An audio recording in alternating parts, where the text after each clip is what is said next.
everybody. Welcome to another edition of Earth Day Berks Virtual 2021. Tonight we are talking to Rich Polityka from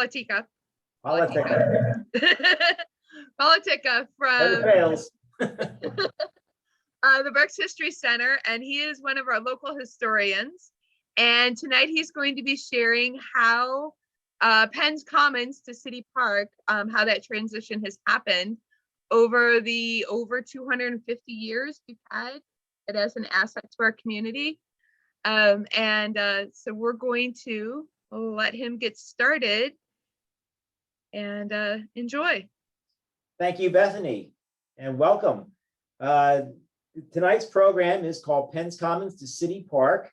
Up front, I would just like to thank the Berks History Center, obviously, for his photographs that are being presented tonight. George and Gloria Jean Miser, Chris Miller, Michelle Napolitano Lynch, Charlie Adams, and Bob Quinter all helped contribute pictures to this slideshow. As you see on the first slide, you see a postcard, and there's a good portion of postcard pictures, but we have some actual real pictures in this also.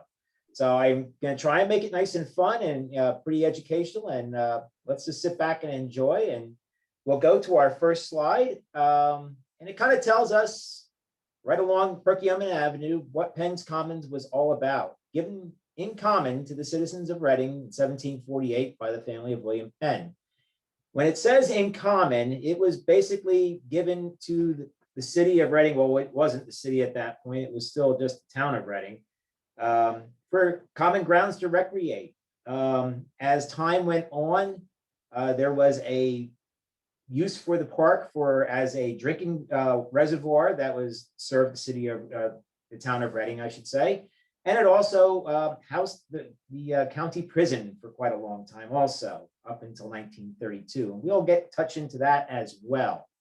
But when we talk about it, one of the first earliest depictions in drawing of Penn's Commons was this view from May 21st, 1842. And this was to commemorate the visit by the Commander-in-Chief of the American Army, General Winfield Scott, to Penn's Commons for review of the army that was stationed at Reading.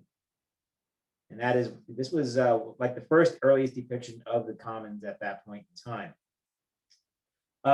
There were very few indications. One of the things that was used mostly for the area that we know as City Park today was when there was a court hearing where the defendant was actually guilty and was tried and sentenced to death. Hangings were popular in the city park. And the one that was most infamous was that of Susanna Cox. Obviously, I have no pictures of that because that was 1809. She was the last female hung in the state of Pennsylvania in 1809. She was hung for the crime of infanticide, which her lawyer was actually Charles Evans. So Charles Evans could not actually say that he never lost a case, I guess. But that was basically the early portion of the history of City Park was public hangings. That was one of the common things that was done there. A couple of the other things that were done as we look at this map from 1884 to 1984 is it was actually the first home of the Reading Fair. And you also see on this map, this was courtesy of George Miser from the passing scene. You see the reservoirs that are down below. The original water office company, we're going to take a look at that also. The original Lily Pond site, the current Lily Pond site, and where the horse track was, which is part of actually Constitution Boulevard, as you see on the overlap of this. That Constitution Boulevard also was part of that horse track from the fairgrounds. Moving forward, this is what the entrance would have looked like back in that era of time when it was a reservoir and a county jail. It looks a little different because you could actually enter into the city park from this point. Moving forward, and this is a little bit better aerial view at what it looks like. You can see the South Reservoir prominently and displayed. You can see what is in the back. I think my pointer works here. This is actually what we all refer to today as the police academy, but this was part of actually the facility, and this was probably in the beginning served nothing more than as a maintenance facility building for the city park. But that's a very excellent view. It shows the South Reservoir. It shows some of the guard towers. I'll talk about them as we go on also. But they did dress it up very well for a drinking reservoir. Again, walking into City Park, here we go. Looking in towards the Penn's Common. This area has been all renovated and drastically changed. The only thing that is still in existence is the wall that you see to the left-hand side going up. And there's another view of the same area that we're looking at. And this was kind of where the previous picture was taken, right here. And on here, we see the Hearthstone on this wall. This wall has been since removed when they renovated it. But the Hearthstone actually wound up on display in City Hall in downtown Reading. And at one point in time, they moved the display, and no one seems to know whatever happened to the Hearthstone. But the Hearthstone has since disappeared, and we do not know what happened to it. This is a look from the opposite view, looking down Penn Street. And obviously, we're looking down into the city, and you can see how the entrance would have been from the park going in from Park Avenue. You can see the trolley tracks on the streets. Looking down to the 1000 block, and you see the Park Theater off to the left-hand side. Again, another overview looking into City Park.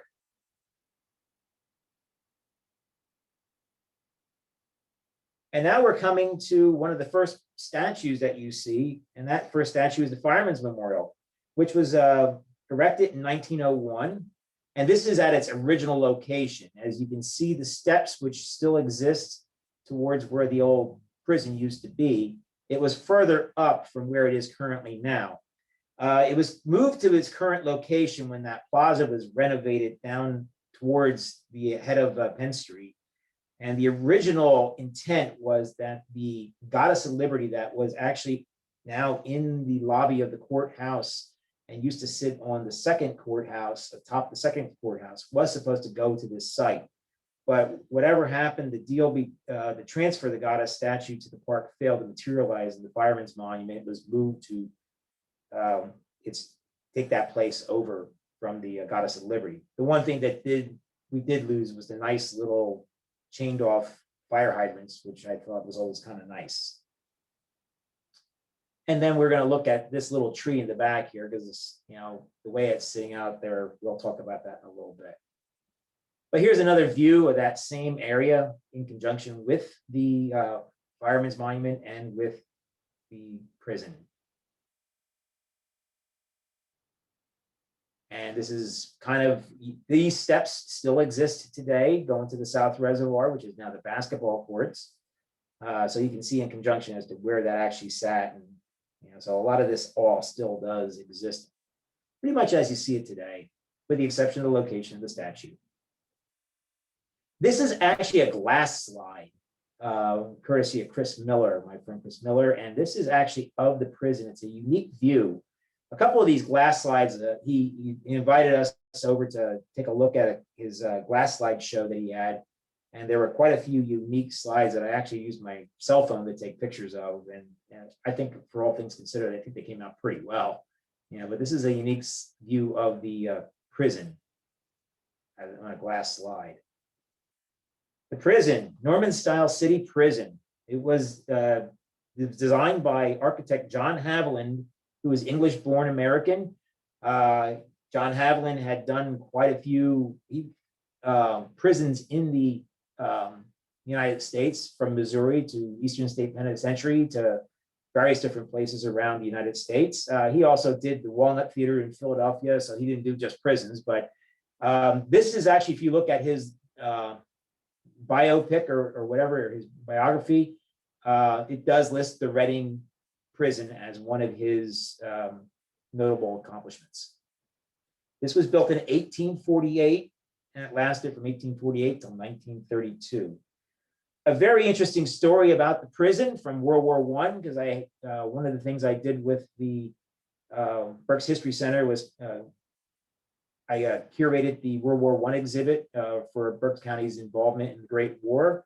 During the 1917 Red Cross drive, there was a subscription drive to have 50,000 new subscriptions during 8 days in December, which Berks County attained. One of the things that was very interesting story out of it was the Berks County prison had 77 inmates, and all 77 inmates subscribed to the Red Cross drive. So they actually got themselves a service flag at the prison because all the inmates actually subscribed to the Red Cross, which is a very unique story, I think. This is a view of the South Reservoir looking at the prison. And this is how the prison was actually set up. This was actually towards the end portion, because in the beginning, the concept of the prison was solitary confinement for the prisoner. But as time and increased population at the prison had continued, they had to start sharing cells. And this is a common cell in the prison. And this is what you would say is the prison hall, the main hall for the prison inmates.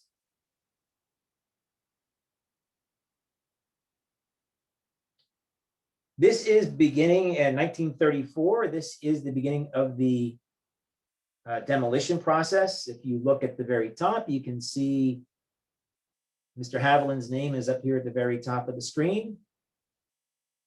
And this is some of the photographs from June 19th, 1934, and this is during prison demolition. The stone that was taken from the prison was repurposed, and it used to construct the field houses at Pandora Park as well as at Bear Park, and I believe Schlegel as well. This is the current site where the prison used to sit. If you remember that picture that I first showed you, so the steps are still there. And that is pretty much how it looks today. Obviously not today because the snow was back in February and not currently, so. But there were some other concepts as to what to do with that site. And this was one of the concepts that never materialized as far as a repurpose of the site, which is currently nothing more than a parking lot in City Park. Another prison renovation proposal was sketched by Mary Archer, and this was to turn the prison from a prison into a museum. And the intent of the purpose of this museum was to attract the Reading Public Museum, which at that point in time had been on 8th Street in Reading, to take over this site in the park. It never materialized because Levi Mengel, who ran the Reading Museum, would never ever consent to putting a museum inside a prison. So that's kind of where that ended, even though this looks nothing like the prison as we had seen in the previous pictures. When I was talking about trees before, I looked at this one before. This is a bald cypress. This is a picture from 1916 in City Park. And I notice the way that the trunk of this tree just kind of like comes out at the bottom. And when I look at today, this tree still comes out the same way. And I wonder if this is our same bald cypress that just didn't, look as glorious and well-shaped as it does, 100 years later. But it does come out the same way out the bottom, and it is a rather sizable trunk. So that makes me believe it is actually that tree. We're talking about some trees in the park because one of the things that was very popular in the park was planting of trees on Arbor Day, which will be coming up very soon, I believe. And hopefully it would be nice to get back into some of those practices of tree planting, because I have some stories to tell about that actually happened in City Park, and it should make the city of Reading and the county of Berks County rather proud. Of course, one thing that was always popular in the park was pictures. And here is a soldier from World War I. We don't know who the other two gentlemen are. I didn't have any data as to who this was, but you can see the Fireman's Memorial in the back and the steps leading up to the reservoir. When you say steps leading up to the reservoir, this gentleman is coming down from what we are actually going to go up and take a look at. So we're going to take a walk up these steps and see what the South Reservoir looks like. This is the South Reservoir. Well, actually, this kind of looks more, yep, this is the South Reservoir. But you can see St. Joseph's in the background, St. Joseph's Hospital. And if you look up on the mountain well, you can see the Schwartz Summit Hotel and the tower. So this is from the Gravity Railroad era, because those two are still up there. The Tower Hotel was burned by fire in 1923, and that lot sat vacant until 1939, till the current William Penn Memorial Fire Tower was built. And as a couple of weeks ago, there was the Easter Dawn service that was up there in the very beginning in 1933. It was on the site of where the former tower was, and then when they built the tower, that was moved to in front of the Schwartz Summit Hotel, which is kind of where it's at ever since. Here's another one of the glass slides. This is looking down this looks like the North Tower, North Reservoir, I'm sorry, the North Reservoir looking down towards 11th Street. So the tennis courts would be like right over here. And again, this is what we're looking at. This is the North Reservoir, looking from the back, looking towards 11th Street. And this appears to be in the background. This is the water company's building, which is an 1852 building. And we'll be seeing a little bit of that coming up soon.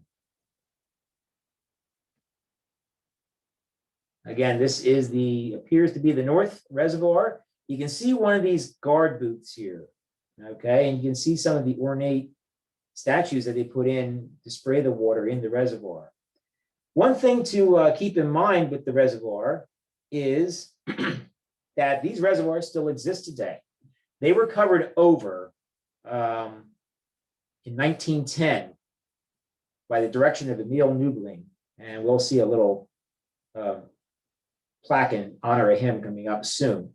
But the whole idea was he was behind the concept that this should not be wasted space for the water. He could serve both the water and eliminate the need for these guard booths here, because part of the guard booth process was also to, make sure no one was doing anything illicit to the water in the reservoirs that would pollute the water for the citizens of Reading.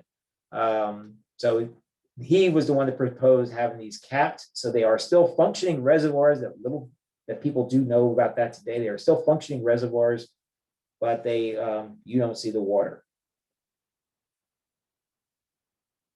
And here is another view behind the prison. This is one of the guard towers again. These guard towers were rather ornate, and they still adorned the park long after the reservoirs were covered. Here we see the end of the South Reservoir, and then the North Reservoir is over here. Here is the police academy as you would know it.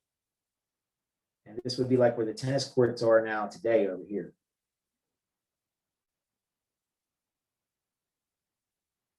Here is one of the many ornate fountains that were around the entire park. We're going to see a whole bunch of them as we view these photographs. But picture taking in the park was quite a common occurrence. This is the Floral Sundial. This was actually very neat. This was, as you can see, this is where you can see the proximity of it was on the South Reservoir. It looks kind of more close to the end of the South Reservoir. The one thing you don't see in this picture is the front page that we had, which was the Elk Drinking Fountain, but we'll be seeing that soon. But here it's kind of been taken out of that picture because this is the water company's building that we'll be seeing soon. And there is the Elk Drinking Fountain. Now, the whole concept of this fountain in the beginning was you would go up, this water was iced in here, so it was always cold, and you would come in here into these little holders, and you get one of these tin cups, you put that water in the tin cup, you drink it, and you put the cup right back and spread your germs to somebody else, I guess. But that was the original concept of it.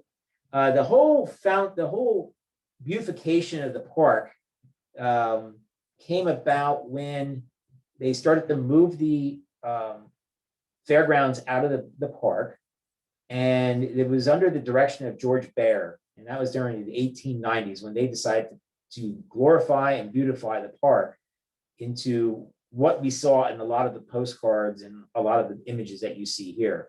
So the fence was like improved around the reservoirs, the drinking fountain was put in, there was a bunch of fountains that were put in. Obviously, Reading was a city at that point in time that was a lot of money, and and it showed when what they did, and they took a lot of pride in their park, because some of these photographs are quite impressive as to what we see in the park today, and some of the remnants that are still there that remind us of just what a glorious place the city park was. Still is too, to that, it's still there. I mean, the beauty of the park is still there, and one just needs to see it and to believe it. Another picture, this was a very common place to get pictures taken, obviously. So as the little caption says at the very top there, the statue disappeared during World War II. Where it actually wound up, we're not really certain. But they seem to believe that it was melted down. I believe it was made out of zinc, so it might have been melted down for the war effort. That's when the fountain kind of disappeared out of City Park. Another view of, here is a different view a little bit, because we see that those tin cups were removed, and we see that the fountains were actually put in, so a little bit more sanitary to take a drink. But the concept was still the same, ice cold water from the drinking fountain. And this is my first view of showing what the park looked like when they covered the reservoirs. This is one of the first views that we have of that. And we're going to see plenty more of that as we go on. And this was during the point of dismantlement of the elk, and we see a couple of youngsters here getting a little photo op on the elk before the elk saw the better days of the meltdown process for the war effort. This gives you a good idea as to where the elk actually stood in the park. It was kind of between the two reservoirs, and this is the water company building, which was the Berks Conservancy building from like 1980, I'm sorry, not 1890, but 1980.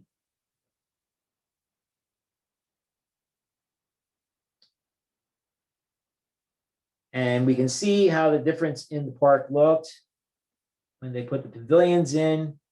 Obviously, where the pavilion is today, I mean, the concept is the same, but the positioning is different.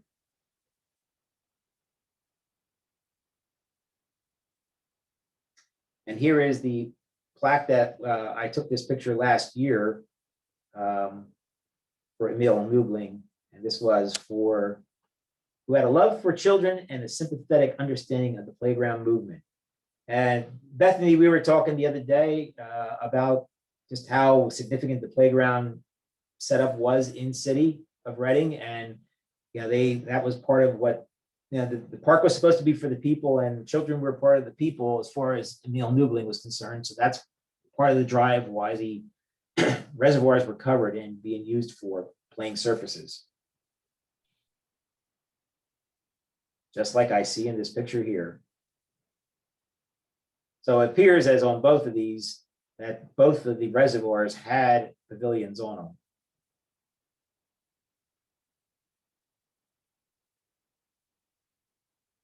And here, once again, the sundial. And here you can actually see the picture of the elk in the background here a little bit. And that gives you a good setup as to what it looked like with the covered reservoirs in conjunction with all the other buildings that are in the area. Hang on, mother. One thing that they used to do at the park was that they would be able to, the top that was sealed from the reservoir had the capability of being frozen, and this turned into the ice skating rink.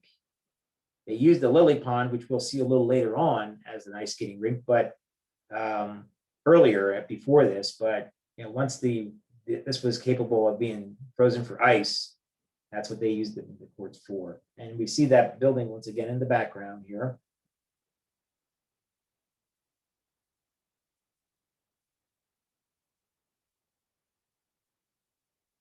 We're ice skating, and here's our first view that we see of the comfort station in the background. The comfort station is, that was built in 1926, and it seems there was a comfort station movement in some of the parks, because I know Hamden Park's comfort station was built around the same era of time and looks very similar to this one. But this is actually still an active concession stand in the park, because last year when I was playing tennis there, I saw that the concession stand was actually open. Here is the Police Academy building as we know it. A couple of views of it as it looks today.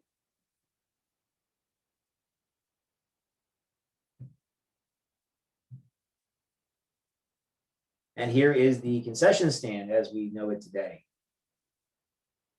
Obviously, it looks like the front door here, entrance going in, had been altered.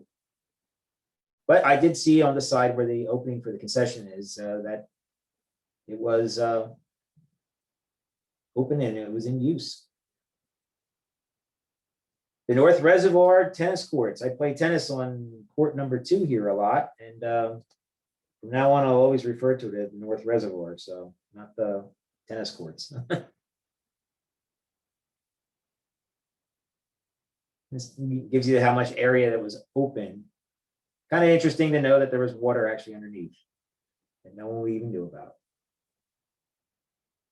And here is a picture of, this is engineer Anthony Constantino. This is from 1985, and he was actually going down below to go check on the reservoir for maintenance purposes.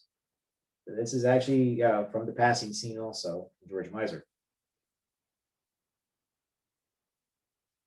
Here is an older photograph of the Water Office Company building. 1852 is when this building was built. And like I said, it served as a Berks Conservancy from the mid-1980s to the 1990s. And this is a view, postcard view of the Conservancy building. And this is in the area where they used to put a lot of florals. And this is the area where you'll be seeing soon that the main anchor is. That is the Water Office Company building today.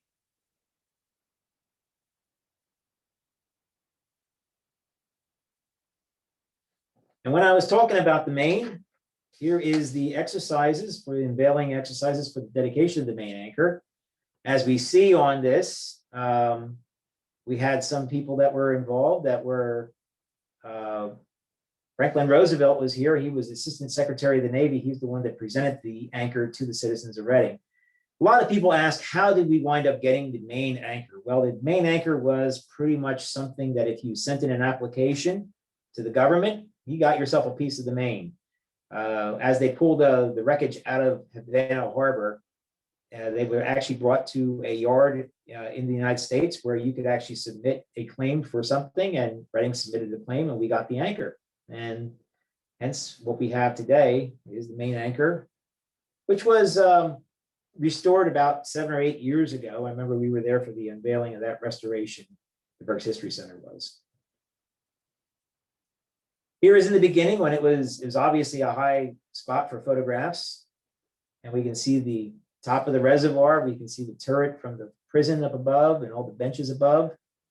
But this was obviously a very popular place to get your picture taken.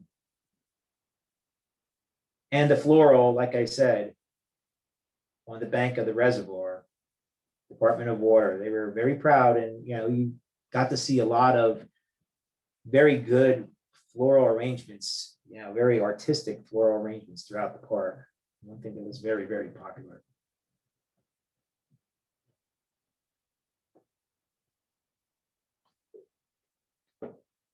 Going on next, another photograph showing the main anchor in front of one of those floral arrangements.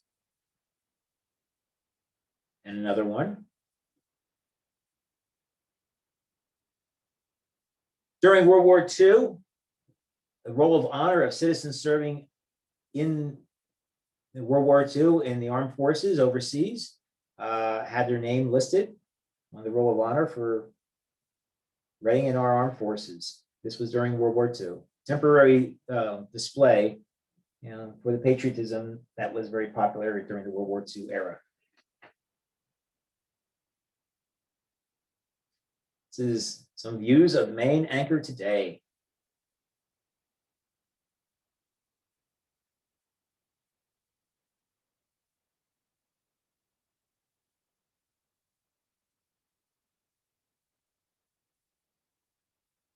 Give you a good view.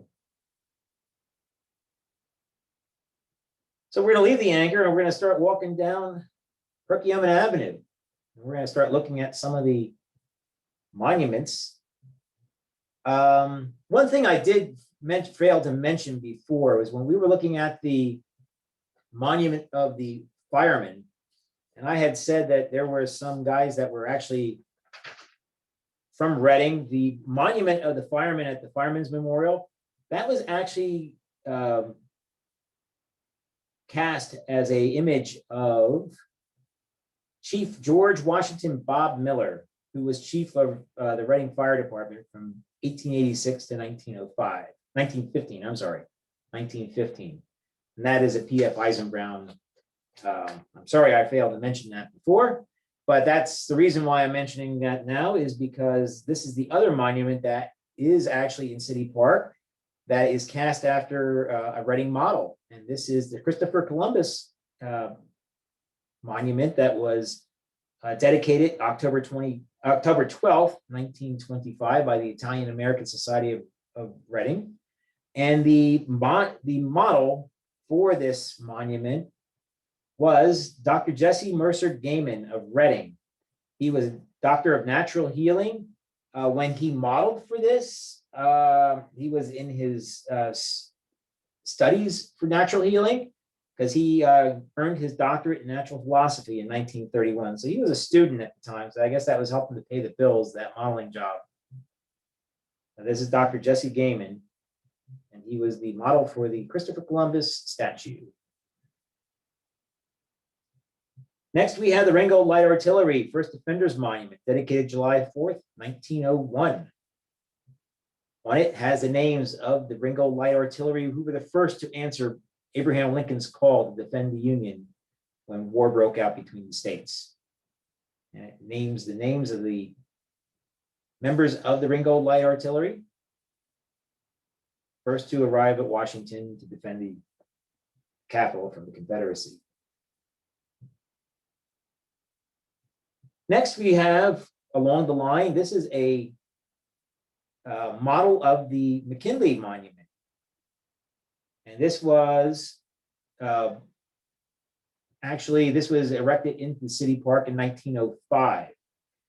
And the thing that you see here is you see the boy and the girl in front of the monument. What they are shown reciting on this, you don't see it yet in this one, but there's "Lead Kindly Light," which was the dying president recited the Cardinal Newman hymn in his final moments.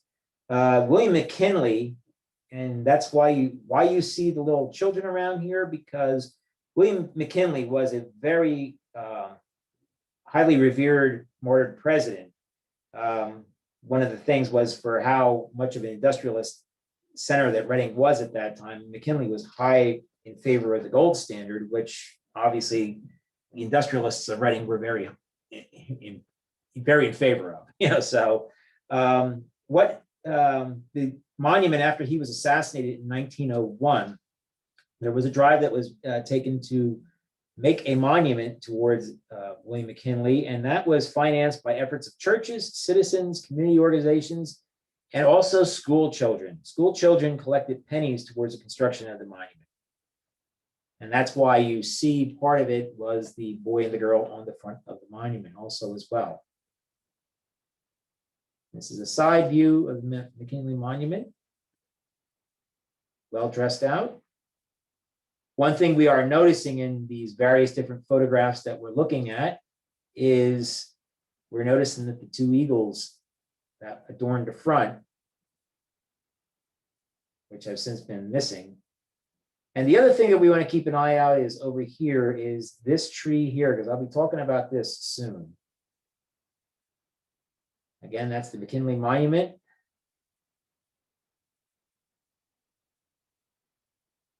This is the McKinley Monument today, and obviously it's missing those eagles.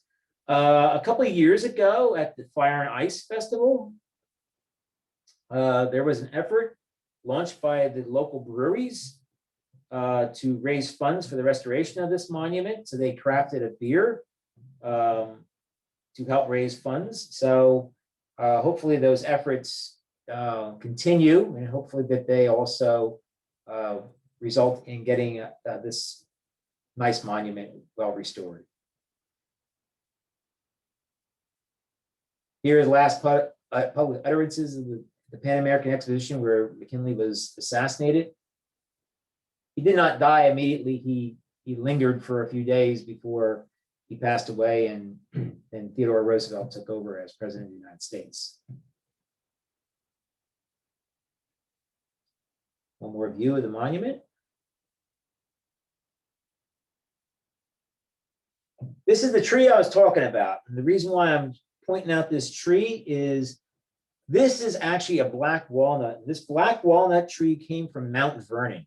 And the story is this tree was planted in City Park in 1932 to commemorate George Washington's 200th birthday in 1932. The United States wanted to plant 10 million trees nationally to honor the first president on his birthday. And Reading and Berks County, true to their form at that era of time, led the league with everybody because the city of Reading and the county of Berks County planted 1.25 million trees alone. So they planted well over 10% of what that goal was that the United States set for planting trees in the United States. This was an Arbor Day function. There was also an elm tree, I believe, that was actually brought up, and that obviously died in the elm blight of the 70s, but the black walnut survives. We were not unique in getting this tree. It was, again, just like the main anchor. All you had to do was subscribe and ask to get them, and you got your seedlings. But this was a very big production. I mean, there was the mayor actually put the shovel into the ground. That was Heber Ehrmantraut at the time.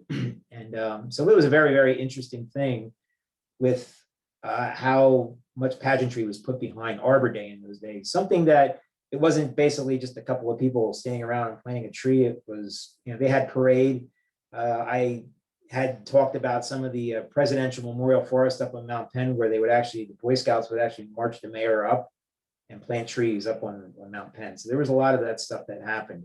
In the back, we're going to see in this vacant area here what was actually here in a little bit. And we're going to talk about this little statue down here coming up soon. But that is the black walnut. You can still see it along Perkiomen Avenue. But before we get to that corner, we're going to look at Frederick Lauer because he's back in the middle of the park by himself. Again, this was another effort by the local craft brewers of Berks County to replace the missing plaques because the plaques on this were stolen at one point in time. And it was the craft brewers of Berks County that actually raised the funds to actually replace that. So if they did that for Frederick Lauer, who was the first president of the Brewers Association of America, hopefully that they can have some success with the efforts to raise money for the McKinley Monument.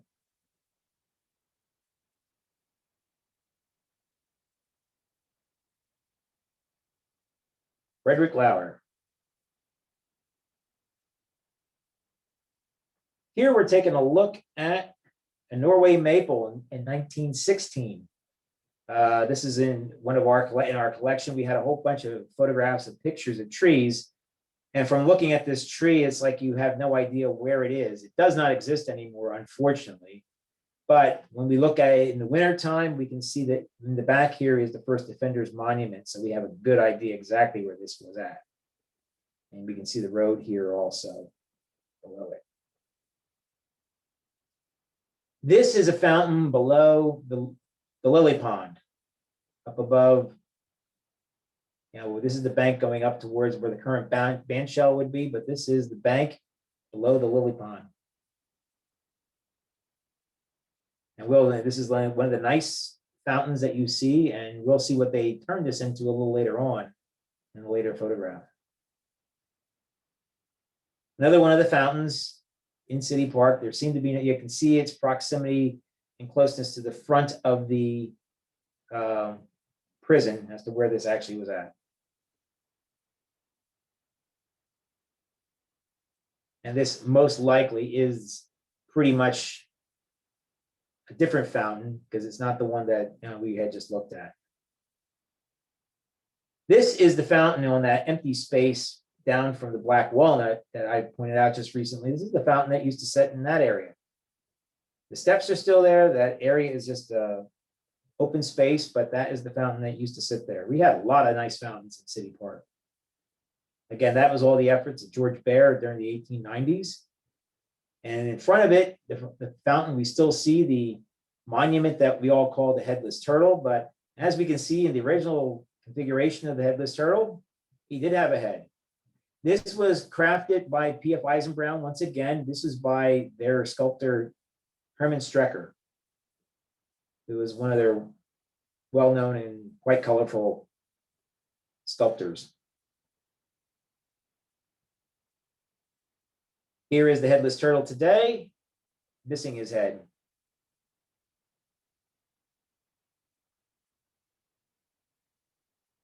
But you can actually see that there was actually a drinking fountain of this thing. It was not just a sculpture, it was actually a fountain as well.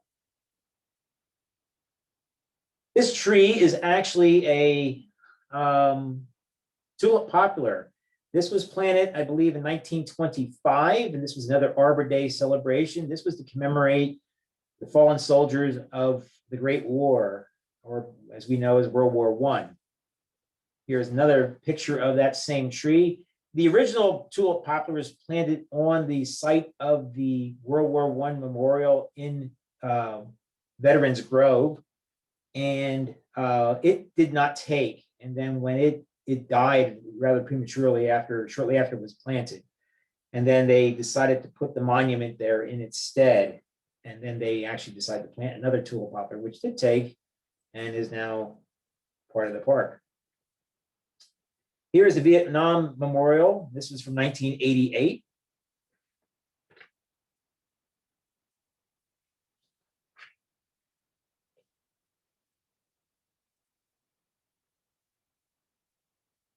And here we see a photograph of the four top houses at the top of the park. The one of significance would be the second house. That would be this one from the top. This was the house of Jonathan Mould. Jonathan Mould operated a department store in downtown Reading called the Beehive, and he was the gentleman that actually presented the pagoda to the city of Reading for $1. This is then, and this is today. So if we take a look at what those buildings looked like then, if you look at them in detail, and then we take a look again at what they look like today, you can see some of them were quite altered, especially this number 3 building here.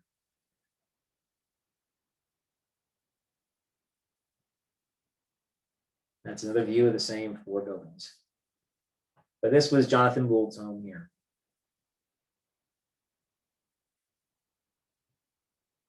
Here we are entering into the Veterans Grove. As you can see, the people can actually buy memorial bricks and have, remembrances etched on the brick. And this is one of the first ones you come across when you're going in. This is a Gary Spalding Memorial. Gary Spalding was instrumental in the Vietnam Memorial Initiative. That's why he has a mountain. All of these say tree dedicated. This one actually does have a tree, and some of the other ones that I saw, like Calvin de Becks, does not. And George Didyoung, for that matter.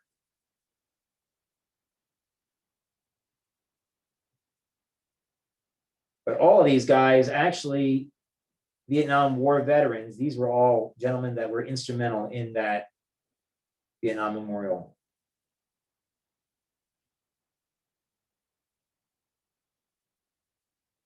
This is the violent crimes, April 1987.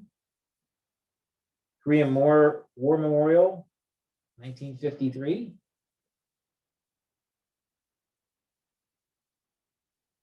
Here is the World War I monument, 1921. So that tree was planted in 1919, and by 1920, it was not there anymore. So that's why they decided to put this in its stead. The original tulip poplar. Here's the Persian Gulf. This is the most recent addition to Veterans Grove.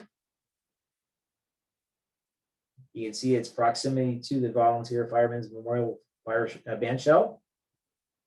And here is President of the Berks History Center, Floyd Turner, being the MC or the host of the unveiling of the Persian Gulf Memorial.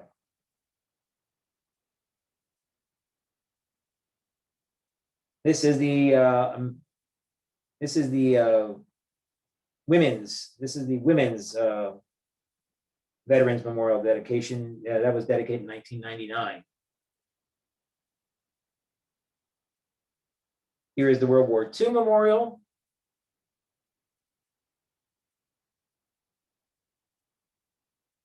American Revolution Memorial, which is dedicated in 2009.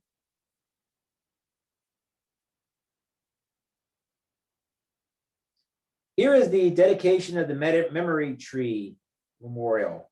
This was in 1935. And as you can see, its original location, here is the World War I monument, and here is where the Memory Tree Memorial is. It's a little bit different. It's close to where it was, but it's been moved. And they have a new tree that was dedicated for it.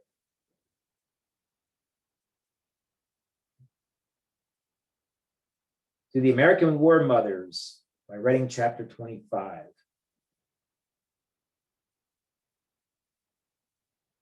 This is the centennial tree. This is to celebrate. This is a new edition, obviously. This is to commemorate women's right to vote. The September tree, dedicated to the memory of the victims of the September 11th, 2001 terrorist attack. Submarine personnels. Fallen heroes of the global war on terror.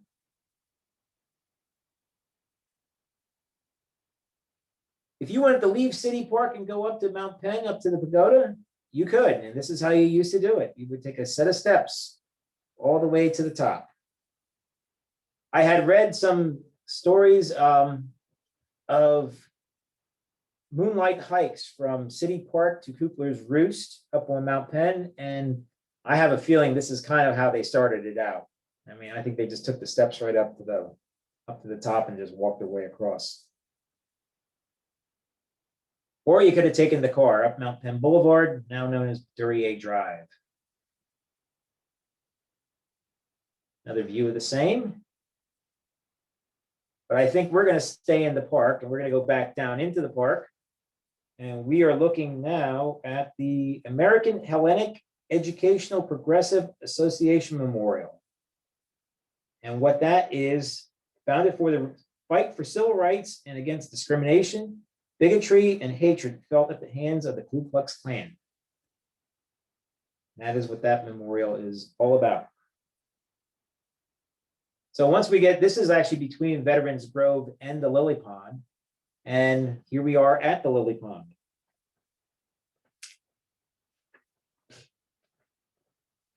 As you can see, the lilies. And more lilies.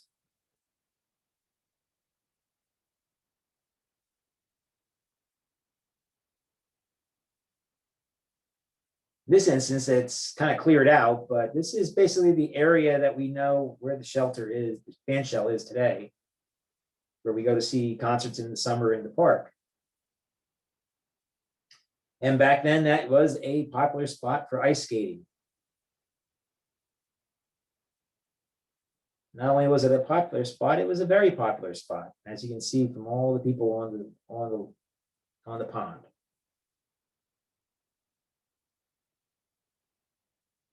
St. Joe's in the very back. I always do like this picture. This is pretty neat.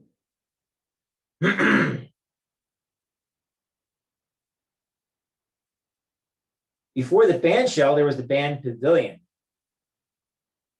And this did not sit in the same area as the band shell does. It sat opposite. And as we are going forward, you're going to see exactly where this sat.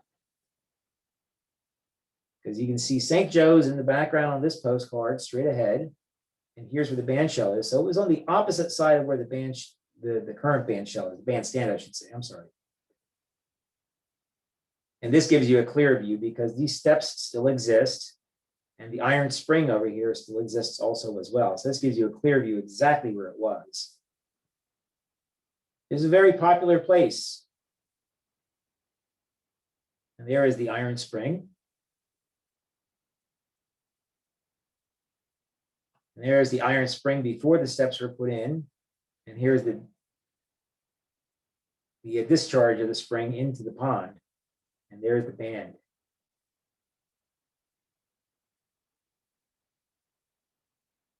Wintertime, same view.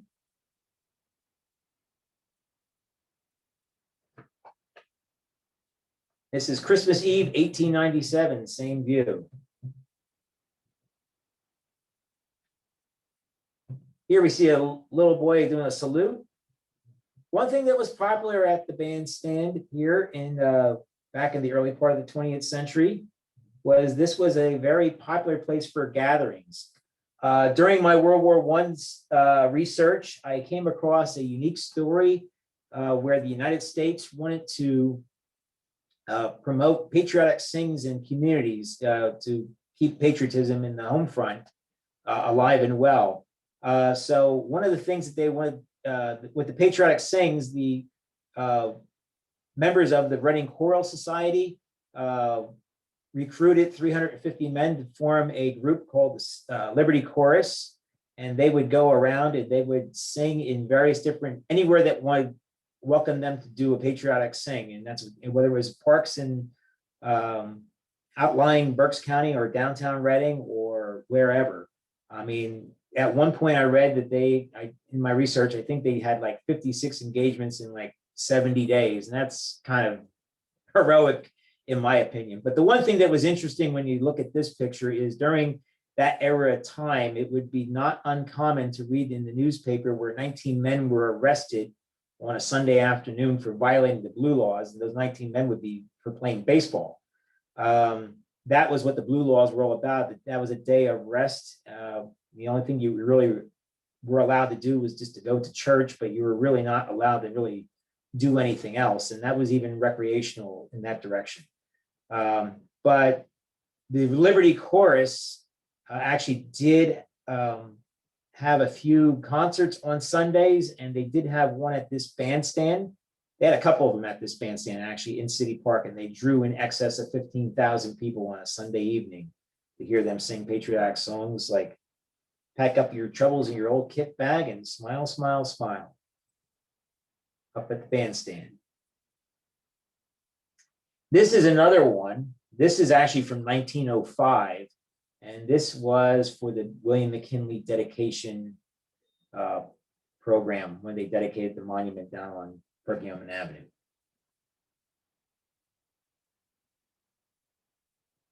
And here is the Volunteer Firemen's Memorial Band Shell, 1939.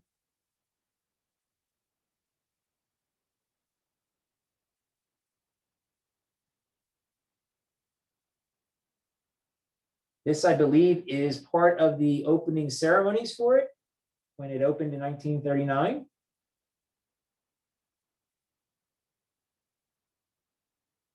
This is a program during World War II. Catholic men in U.S. service, 2,861. And we see the Reading Catholic High School band down here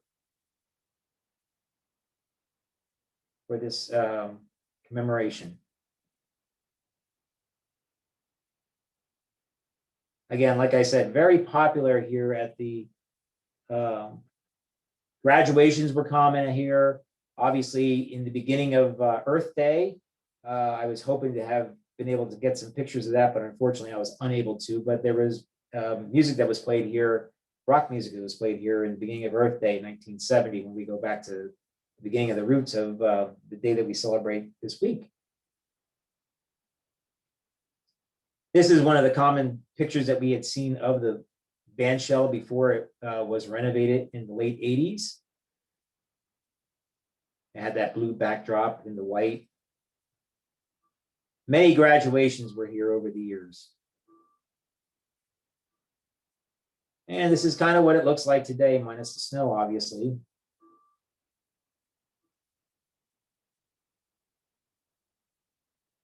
And we obviously have one of the current inhabitants of the Lily Pond. There's quite a few of these current inhabitants in there. There's a lot of turtles in there nowadays. And one can enjoy just sitting and watching those guys have fun in there.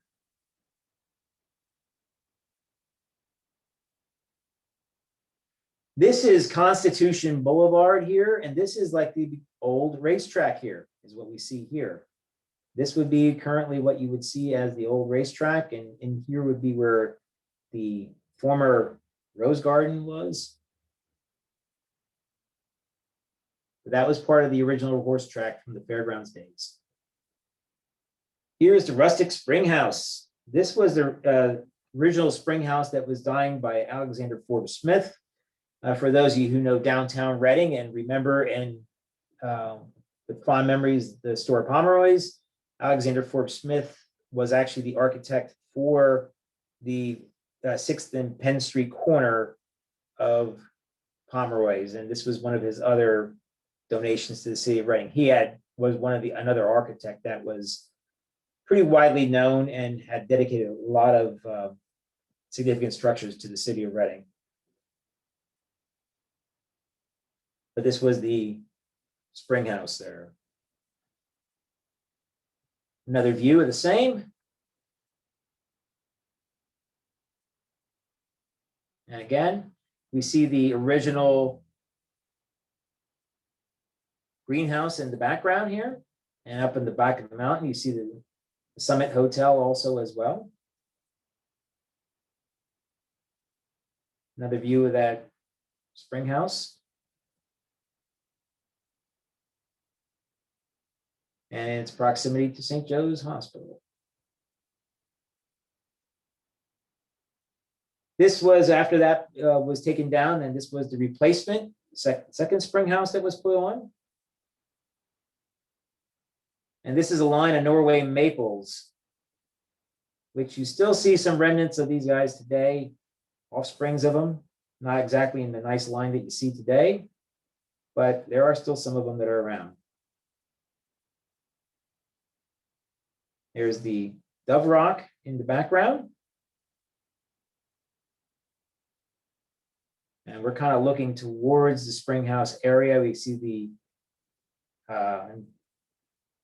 the greenhouse in the background.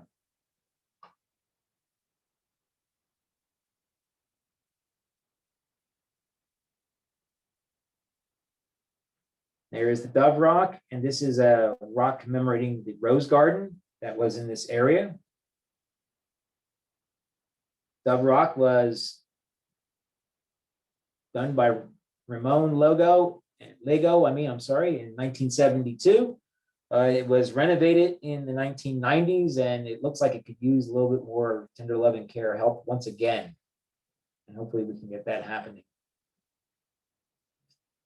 Here's the bomb shelter, emergency shelter. This was Cold War era thought process that if anything would ever happen in the city of Reading, where the city officials could come up here and conduct business in here. During that era of time, there was actually a movie that was actually put out. Some people might have seen it, called Alert Today, Alive Tomorrow, and it was actually shot in Reading, and it was all about if the bomb would hit and things that would happen, how to be prepared. It was all shot in the city of Reading, and that was in the 1950s. But we're going to take a walk inside and see that inside there today, it's almost like 1950 all over, because you still see sleeping bags still in their plastic, pots and pans, Coleman lantern.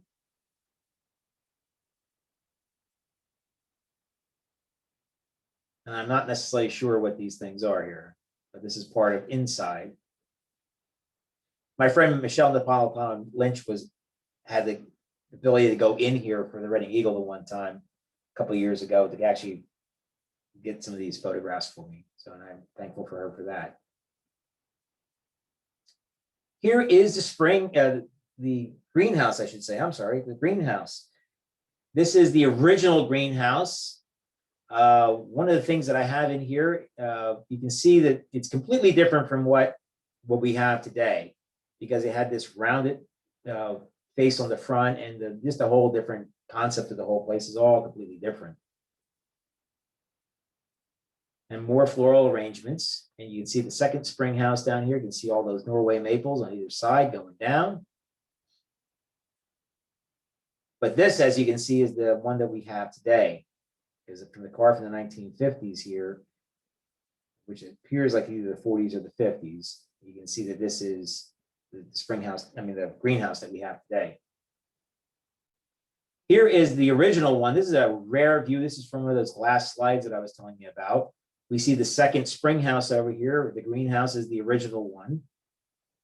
But this is like a rare view that you never get to see from the back end of it.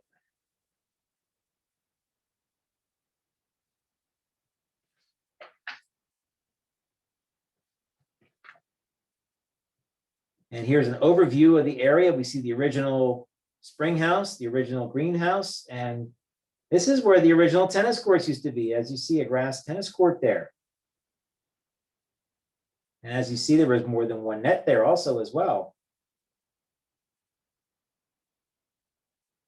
And here is a very good picture showing the original greenhouse. You see the grass court down below here, and you see two dirt courts up above.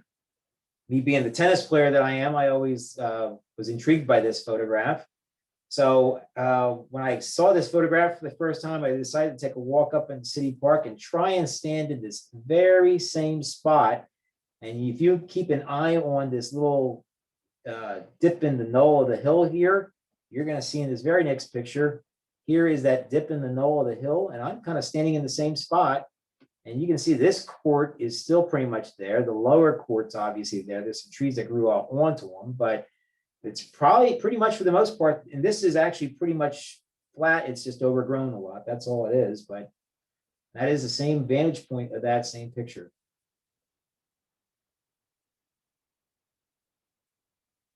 And here we are now into the Rose Garden. The Rose Garden was one of the most cherished areas of the park.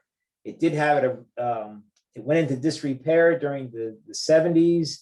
I know there was a secondary movement to want to get it going again, and it did have a life for quite a while, and then it did finally, it's now been taken out again. Hopefully we can get a third life on that Rose Garden, because it was something well to behold. But you know, one of those things is, you know, roses need care, and they need people to care for them. So as I know in my own backyard, I can use a lot more care for my own. But here's some other photographs of what the Rose Garden would look like back in that time. Again, from postcards.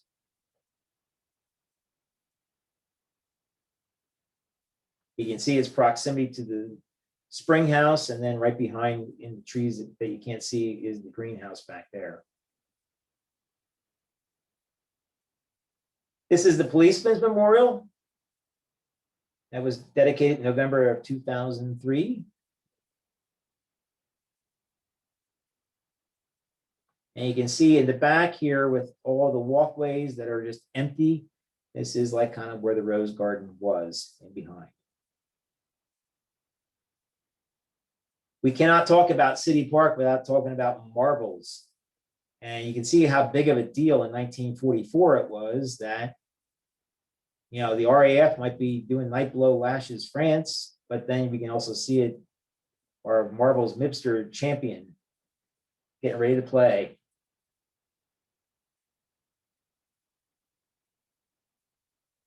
These are the marble courts, if I guess you would call it.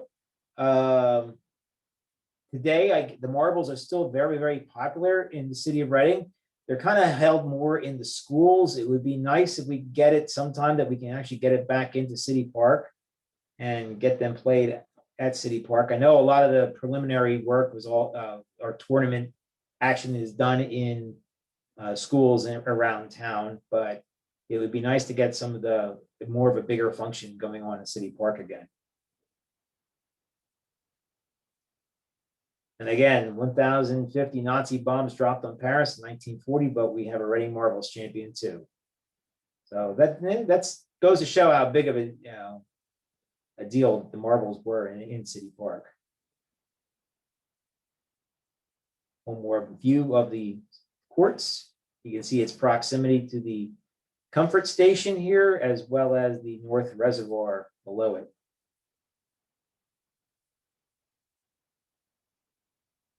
This gentleman won. He was a marbles champion, and he got himself a baseball mitt as a champion, and he also got himself a book of war stamps.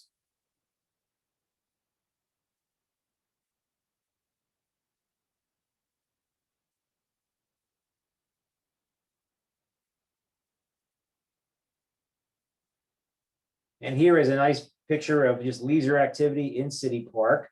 If you look at this closely, you're kind of wondering, okay, where is this? If you look in the back here, you can see the steps that would be leading up to the lily pond up in the back. So you have a good idea as to kind of where this is in the park.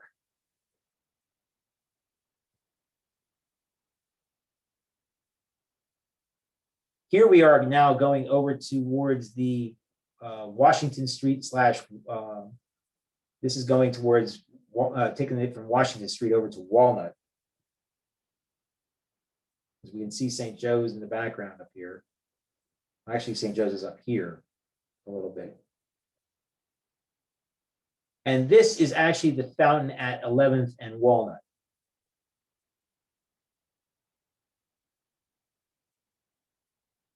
A couple views of that fountain. That one didn't come out too good. I should have taken that one out of this program, but this one is a good picture of it.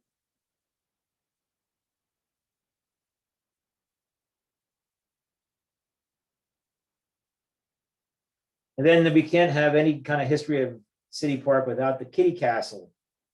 It was put in the 1970s and was removed about 2010.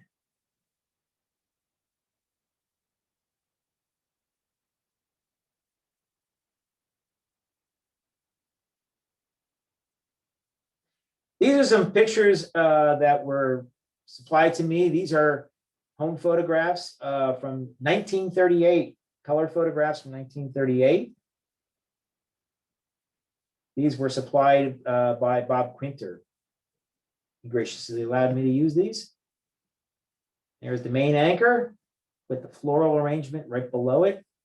It's when you see all these in the pictures of the on postcards, it's one thing, but when you actually see it in real color like this, it's a different story.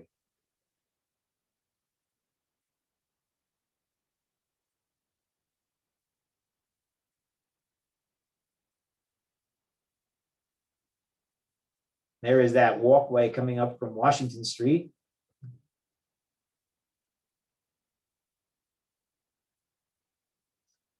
When I told you about the fountain below the lily pond, this is where that fountain was. Turned into a floral arrangement. And there is the tennis courts.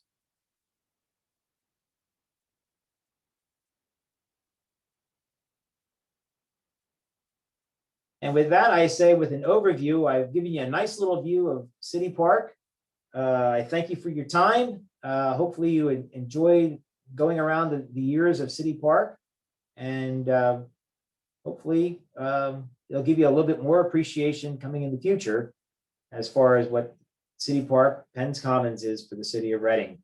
And hopefully we have a lot more wonderful years and better things for the park going forward. Thank you very much. Thank you so much, Rich. It's really wonderful looking at the legacy of what City Park has been and what a gift that has been given to us who live in the city now. Yeah, So it thank you is. so much for sharing all these wonderful images of the park and how the uses have changed Yes. over the years. It's never been the same park. It's constantly It's changing. been repurposed quite a few times over the years. A lot of people always look at the glory of the 1890 to like 1940 maybe, or guess or so, as the heyday of it, when it was, because all the monuments and all the fountains that were put in were fresh at that time. So, yeah, of course it would be. That was something new and exciting for the park. It never saw before. So that was its high water mark, obviously, at that point. But, like I said, I spent a lot of time up there. I showed this program, as a little practice run last night to some friends, and they all want to go for a walk with me in City Park now. So hopefully we get some more people to do that also as well. So That would be amazing. And I'm hoping that the people who see this help get inspired and look at what we can, maybe what we can do in the yeah, I future mean, as well. it's all about taking pride in what you have. I mean, and it's maybe it was like you see things like this and just see how beautiful some of those floral arrangements were. It would be nice to see something like that become a little bit more hey, let's do it again. It's like the greenhouse is obviously somewhere that needs a little bit of help also as well, because any structure that stands after time needs help. They're just not going to stand there forever and ever, amen. They need a little bit of care to go with it. And the greenhouse is obviously one of those places also as well. So it's like, it's, if we can get some of, if we can even get some interest stirred in doing some of that stuff, that would be wonderful for the park, because I think that there's a lot more that can be gained from, having a vibrant city park like we have. We have a good park system in the city, and, it's time that I think we should really just start promoting it and enhancing it, sort of like what you were doing yesterday at the at Third and Spruce. Yeah, and what we're going to be doing on Saturday at Yeah. many of our parks around the city, taking that time to do a little bit of investment of time and community care for our facilities that we all really enjoy. So thank you so much, Rich. And I'm going to stop the recording. Before I stop recording, if people have questions about City Park, where can they get in contact with you or some of the other history stewards? They can email me if they want to email me. My email is Richard Polityka, and the last name is spelled POLITYKA@gmail.com. If they want to just email me, that I'd be more than happy to respond. That's awesome. And I will also put your email address in the description for the video, so that way people All can right. look it up as well. Fantastic. So thank you again. And thanks everybody for watching this Earth Day Berks 2021 virtual presentation. And we hope you found it enjoyable and informative. And, If you could send me a copy of the video when you get it, that'd be great. Oh, absolutely. I will send you the link as soon as I upload it. All right. Thank you so much, everybody, and have a wonderful evening. Thank you.